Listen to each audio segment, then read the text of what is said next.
আপনার ভালো দেখতে পারেন এরকম বহু লোক আছে না?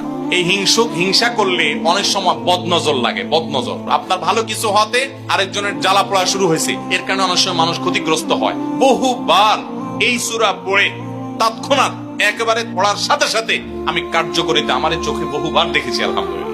নবী সাল্লাল্লাহু আলাইহি ওয়াসাল্লাম এক সাহাবীকে বলেছেন, তুমি কি জানো আজকে রাতে যে দুইটা সূরা আমার প্রতি নাজিল হয়েছে, যে আয়াতগুলো নাজিল হয়েছে, এইরকম আয়াত কোরআনে আরেকটা নাজিল হয় নাই। আমার বাসা বাচ্চার কোনো অসুবিধা হলে মাঝে মধ্যে আমার মিসেস বলতেন যে একটু দোয়া পড়ে খুদাও তো। আমি আমার মিসেসকে সাথে সাথে বলি, কেন, তুমি দিলে কি সমস্যা? অনেক সময় বাচ্চাকে নিয়ে আসেন, হুজুর একটু তাকে দোয়া পড়ে ফু দিয়ে দেন, একটু পানি পড়ে দেন। আমরা কি দোয়া পড়ি আজকে সেটা আমি আপনাদের সামনে ফ্ল্যাশ করে দিলাম, জানিয়ে দিলাম। আপনার যদি কোনো বিপদ হয়, আজকে অনেক ভাই প্রশ্নে লিখেছেন, অনেক সময় মানুষ বলে, ভাই আমার বাচ্চাটার এই সমস্যা, আমার ওই ওয়াইফের এই সমস্যা, আমার স্বামীর এই সমস্যা, আমার এই সমস্যা, আমরা আল্লাহর কাছে আশ্রয় চাইতে জানি না। আজকে শিখে যান, এই দুইটা সূরা নাজিল হওয়ার যে প্রেক্ষাপট, সেই ঘটনা শুনলে আমাদের ঈমান আরো বেড়ে যাবে ইনশাআল্লাহ। নবী সাল্লাল্লাহু আলাইহি ওয়াসাল্লাম একবার অসুস্থ হয়ে পড়েছেন এবং অসুস্থতাটা এত মারাত্মক ছিল যে আম্মা জান আয়েশা রাদিয়াল্লাহু তাআলা বলেছেন, অনেক কাজ তিনি করেন নাই অথচ তিনি বলতেন তিনি করেছেন, মানে তার মনে হতো তিনি করেছেন। আবার অনেক কাজ তিনি করেছেন তিনি ভুলে যেতেন, মানে এরকম একটা অবস্থা তার তৈরি হয়েছে যে স্বাভাবিক না অস্বাভাবিক, আমাদের অনেকের হয়। তখন নবী সাল্লাল্লাহু আলাইহি ওয়াসাল্লাম বিভিন্ন তখনকার যে চিকিৎসক ছিল তাদের সহযোগিতা নিয়েছেন, বিভিন্ন ট্রিটমেন্ট করেছেন, কিন্তু কোনোভাবে কোনো কাজ হচ্ছিল না। আল্লাহ রাব্বুল আলামিন তার নবী সাল্লাল্লাহু আলাইহি ওয়াসাল্লামের চিকিৎসার জন্য দুইজন ফেরেশতা পাঠিয়েছেন। তাদের একজন ফেরেশতা নবী সাল্লাল্লাহু আলাইহি ওয়াসাল্লাম স্বপ্নে দেখছেন যে একজন ফেরেশতা তার মাথার কাছে এসে দাঁড়িয়েছে নবী সাল্লাল্লাহু আলাইহি ওয়াসাল্লামের, আরেকজন ফেরেশতা নবী করিম সাল্লাল্লাহু আলাইহি ওয়াসাল্লামের পায়ের কাছে এসে দাঁড়িয়েছে। মাথার কাছে যে ফেরেশতা দাঁড়িয়েছেন, ওই ফেরেশতা পায়ের কাছে থাকা ফেরেশতাকে জিজ্ঞাসা করছিলেন যে এই লোকটার কি হয়েছে, অর্থাৎ নবী সাল্লাল্লাহু আলাইহি ওয়াসাল্লামের কি হয়েছে। তখন পায়ের কাছে থাকা ফেরেশতা খুব মনোযোগ সহকারে শুনেন, পায়ের কাছে যে ফেরেশতা দাঁড়ায় ছিলেন উনি বলতেছেন, ওনাকে, অর্থাৎ আমাদের নবী সাল্লাল্লাহু আলাইহি ওয়াসাল্লামের কথা বলছেন, ওনাকে জাদু করেছে। পায়ের কাছে থাকা ফেরেশতা এটা বলার পর মাথার কাছে থাকা ফেরেশতা আবার জিজ্ঞাসা করলেন, কে জাদু করেছে? পায়ের কাছে থাকা ফেরেশতা তার নামও বলেছে, লবিদ ইবনে আসাম নামে এক ইহুদি, উপর দিয়া মুনাফিক মুসলমান সাজছে, আসলে সে ইহুদি, সে জাদু করছে নবী সাল্লাল্লাহু আলাইহি ওয়াসাল্লাম। এটা বলার পর আবার মাথার কাছে ফেরেশতা জিজ্ঞাসা করলেন, জাদুটা কোথায় আছে, কিভাবে করেছে? তখন বলা হলো যে চুলে জাদু করেছে, জাদুর মন্ত্র পড়ে চুলে গিরা দিয়েছে, গিরা দিয়ে জাদু করেছে।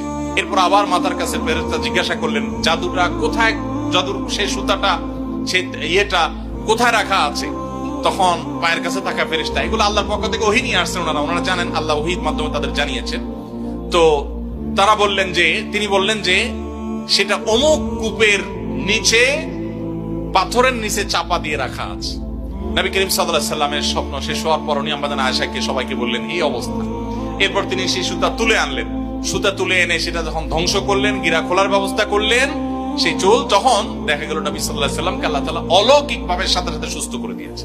আপনি কোন আলিমের কাছ থেকে দোয়া দুরূদ পড়িয়ে নিতে পারেন, পানি পড়া নিতে পারেন, তেল পড়া নিতে পারেন, শরীরে ফু দিয়ে নিতে পারেন, এগুলো জায়েজ। রুকিয়া, ঝাড়ফুঁক বলে এগুলোকে, কোরআন আয়াত দিয়ে এগুলো করলে অসুবিধা নেই ঝাড়ফুঁক করা। কিন্তু আপনারা যারা এখানে আছেন সবাই এই আমলটা করতে পারেন। সেটা কি? সূরা ফালাক এবং সূরা নাস আপনারা ঠিকমতো পড়বেন। দেখেন আপনার বাচ্চার কোনো অসুবিধা হয়েছে, আপনি নিজে পড়বেন।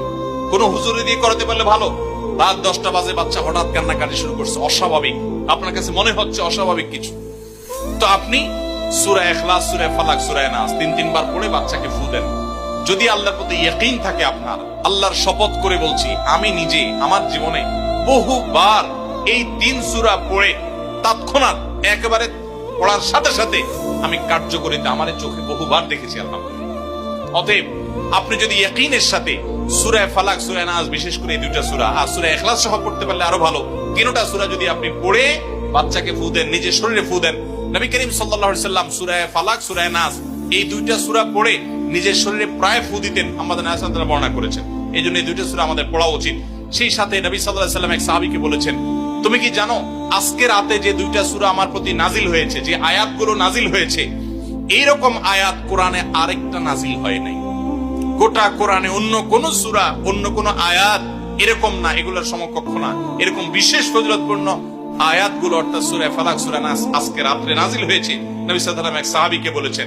এবং নবী সাল্লাল্লাহু আলাইহি ওয়াসাল্লাম মাঝে মধ্যে এই সূরাগুলো দিয়ে ইমামতি করতেন, নামাজে পাঠ করতেন। আমাদের আয়েশা বলেছেন, তিনি এগুলো পড়ে নিজের প্রতি নিজে ফু দিতেন, নিজেকে রক্ষা করার চেষ্টা করতেন। এই জন্য এই সূরাকে বলা হয় সূরা ফালাক, সূরা নাসকে বলা হয় মুআওয়াযাতান। যেই কোনো সুবিধায় ইয়াকিন পরিপূর্ণভাবে রেখে আপনার সাধারণ অসুস্থতা হলে অবশ্যই আপনি ট্রিটমেন্ট গ্রহণ করবেন। নবী সাল্লাল্লাহু আলাইহি ওয়াসাল্লাম নির্দেশ করেছেন, তাদাও, তোমরা চিকিৎসা গ্রহণ করো, অসুখ হলে ডাক্তারের কাছে যাও, চিকিৎসা গ্রহণ করো। ফাইনাল্লাহা মা খালাকা দাআন ইল্লা খালাকা লাহু দাওয়া। আল্লাহ এমন কোন রোগ সৃষ্টি করেন নাই যে রোগের প্রতিষেধক বা ঔষধ সৃষ্টি করেন নাই, সেটা তোমরা করো। সেই সাথে আবার কোরআনে এও বলা হয়েছে যে এই কোরআনকে মানুষের জন্য শেফা হিসাবে আল্লাহ দিয়েছেন। অতএব ইয়াকিনের সাথে আমরা এই আমলটা করবো। আমি আবারও বলছি, আমার জীবনে একবার নয়, আল্লাহর শপথ করে বলছি, বহুবার আমি দেখেছি সূরা ফালাক, সূরা নাস, সেই সাথে সূরা ফাতিহা। সূরা ফাতিহাটাও সর্বরোগের ঔষধ। সূরা ফাতিহা, সূরা ইখলাস, সূরা ফালাক, সূরা নাস, এগুলো পড়ে ফু দিয়ে পানিতে, তেলে, খাবারে, মানুষের উপরে যেই কোনো, বিশেষ করে জিন্নাতের সমস্যা, ব্ল্যাক ম্যাজিকের সমস্যা বা অস্বাভাবিক সমস্যা বা সাধারণ রোগ হলেও আল্লাহর কাছে আশ্রয় চাওয়া হলে আমি বহুবার দেখেছি যে আল্লাহ রাব্বুল আলামিন কুদরতি ভাবে তৎক্ষণাৎ সেটার কার্যকারিতা আমাকে দেখিয়েছেন, সাহায্য